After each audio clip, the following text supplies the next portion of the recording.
কোনো ব্যক্তি যদি নিয়মিতভাবে দরুদ শরীফ পাঠ করে, যেমন কোনো ব্যক্তি যদি দৈনিক 1000 বার দরুদ শরীফ পাঠ করে, মাত্র 1000 বার, অনেকের কাছে মনে হচ্ছে যে 1000 বার তো অনেকবার, তাই না?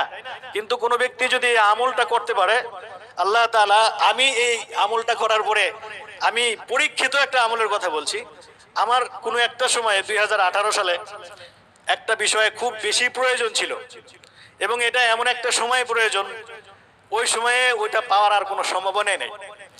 তো একটা আশা ছিল যে আমলটা করতে থাকে ইনশাল্লাহ, দেখি আল্লাহ এর দ্বারা কোনো ফলাফল দেয় কিনা। তো দৈনিক ফজরের নামাজের পরে 1000 বার দরুদ শরীফের আমল করেছিলাম। তো বেশিক্ষণ সময় লাগে নাই। তার ছোট্ট দরুদ যদি আমরা আমল করি, সাল্লাল্লাহু আলাইহি ওয়াসাল্লাম, এটা একটা দরুদ, এটা যদি কোনো ব্যক্তি 1000 বার পড়ে, খুব বেশি 25 থেকে 30 মিনিট সময় লাগে, আরো কম লাগতে পারে, আমার 25 মিনিটের মতো লাগতো। তো প্রতিদিন ফজরের নামাজের পরে এই আমলটা শুরু করলাম। তো শুরু করার পরে আল্লাহর উপর ভরসা করে গেলাম। তো যাওয়ার পরে আসলে আল্লাহ তাআলা এত সহজে মানে ওই জিনিসটা আমার নসিবে দান করছেন, এটা আমি কল্পনাও করতে পারিনি, এত সহজে দান করছেন। অথচ ওইটার জন্য প্রতিযোগিতা হয়, অনেক কম্পিটিশন হয়, অনেক কিছু হয়। তো পরে শুধু চিন্তা করলাম যে আল্লাহ তাআলা এত সহজে এটাকে দান করলেন, কি আমল হতে পারে। আমার মনের মধ্যে একটা সাক্ষ্য দিল যে প্রতিদিন 1000 বার দরুদ শরীফের এই আমলটা হয়তো আল্লাহ তাআলার কাছে পছন্দ হয়েছে, এটা হয়তো আল্লাহ তাআলা কবুল করেছেন, এবং আমি আমলটা এই জন্যই করতাম। এই জন্য যারা এই আমলটাকে অভ্যাসে পরিণত করবে ইনশাআল্লাহ, একটা টার্গেটকে কেন্দ্র করে, যে দেখেন আমি একটা আমলের কথা আপনাদেরকে বলি, মৃত্যুর সময় কালিমা নসিব হওয়া অথবা ইমানের হালতে মৃত্যুবরণ করা, এটা বহুত কঠিন একটা বিষয়। আমাদের কাছে, অনেকের কাছে এটা সহজ মনে হতে পারে, কিন্তু মৃত্যু পথযাত্রী যারা, মৃত্যুর সম্মুখীন যারা যারা হয়েছেন, একমাত্র তারা বলতে পারবেন যে মৃত্যু যন্ত্রণাটা কতটা কঠিন।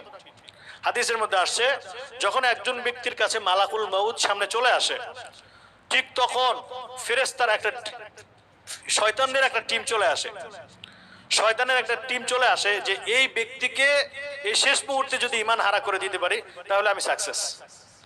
এই জন্য ওই অবস্থায় তাকে বিভিন্ন ভাবে যুক্তি দেয়, বিভিন্ন কথা স্মরণ করিয়ে দেয় যে তুমি এটা বলো বা তুমি এটা বিশ্বাস করো যে আল্লাহ বলতে কিছু নাই।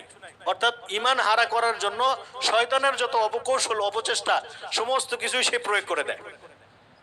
তো এক তো হচ্ছে মৃত্যুর যন্ত্রণা, আরেকটা হচ্ছে শয়তানের ওয়াসওয়াসা। এই দুইটার মাঝখানে একজন মুমিনের ঈমান ধরে রাখাটা খুব কঠিন। তো কোনো ব্যক্তি যদি এই আমলকে কেন্দ্র করে যে আল্লাহ আমি দৈনিক 1000 বার দরুদ শরীফের আমল করব, এই নিয়তে যে আল্লাহ তুমি মৃত্যুর সময় আমাকে ঈমানের হালতে মৃত্যু দিও, যদি এই নিয়তে কোনো ব্যক্তি 1000 বার দৈনিক এই দরুদ শরীফের আমলটা করতে পারে, আমি আশাবাদী ইনশাআল্লাহ আল্লাহ তাআলা আমাদের প্রত্যেকের নসিবে ঈমান অবস্থায় মৃত্যু দিবে।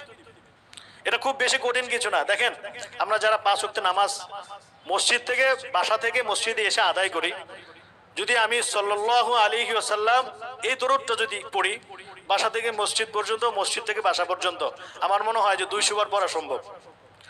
যদি 200 বার পড়া সম্ভব হয় তাহলে 5 ওয়াক্ত কয়শো বার হয়ে যায়? 1000 বার হয় কিনা? শুধু এই 5 ওয়াক্ত 1000 বার হয়ে যায়। যারা আমরা অফিস আদালত করি, বাসা থেকে অন্তত অফিস পর্যন্ত যেতে কতক্ষণ সময় লাগে? আধা ঘন্টা 1 ঘন্টা তো লাগেই। গাড়িতে বসে থাকি, গাড়িতে বসে বসে পাশের ব্যক্তির সাথে কথা না বলে আমি যদি সাল্লাল্লাহু আলাইহি ওয়াসাল্লাম পড়ি, আধা ঘন্টাও লাগবে না, 1000 বার হয়ে যাবে। বাসা থেকে মসজিদে যাই, বাসা থেকে অফিসে যাই, অফিস থেকে বাসায় আসি, এরকম ভাবে অসংখ্য সময় আমরা কিন্তু বিভিন্ন ভাবে অতিক্রম করি। যারা মসজিদে আসি অন্তত যদি 10 মিনিট সময় করেও পড়ি, যে আমি 5 ওয়াক্ত মসজিদেই পড়বো, মসজিদে নামাজের পরে 5 মিনিট করে সময় নিলাম, 10 মিনিট করে সময় নিলাম, 10 মিনিটে 200 বার হয়ে যায়। জোহরে 200 বার পড়লেন, ফজরে 200 বার, জোহরে 200 বার, আসরে 200 বার, মাগরিবে 200 বার, এশায় 200 বার, 1000 বার হয়ে যায় ইনশাআল্লাহ। হয় না? এরকম ভাবে অনেকে বিভিন্ন রকমের রোগে আক্রান্ত, এই আমলটা করে দেখেন ইনশাআল্লাহ, এটা পরীক্ষিত একটা আমলের কথা বলছি। অনেকে বিভিন্ন রকমের সমস্যায় জর্জরিত, এই আমলটাকে কেন্দ্র করেন যে আল্লাহ আমাকে এই সমস্যা থেকে তুমি মুক্তি দান করো, আমি প্রতিদিন 1000 বার করে দরুদ শরীফের আমল করব। আমলটা করে দেখেন, যদি না হয় তারপর আমার বলবেন যে হুজুর আপনি একটা আমলের কথা বলছেন, এটার কোনো ফল পাইনি।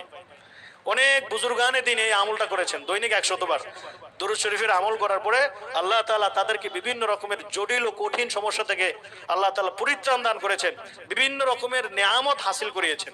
এজন্য আমরা এই মাসকে কেন্দ্র করে ইনশাআল্লাহ এই আমলটা শুরু করব। আল্লাহ তাআলা আমাদের সকলকে তৌফিক দান করুক। ওয়া আখিরু দাওয়ানা আলহামদুলিল্লাহি রাব্বিল আলামিন। আজ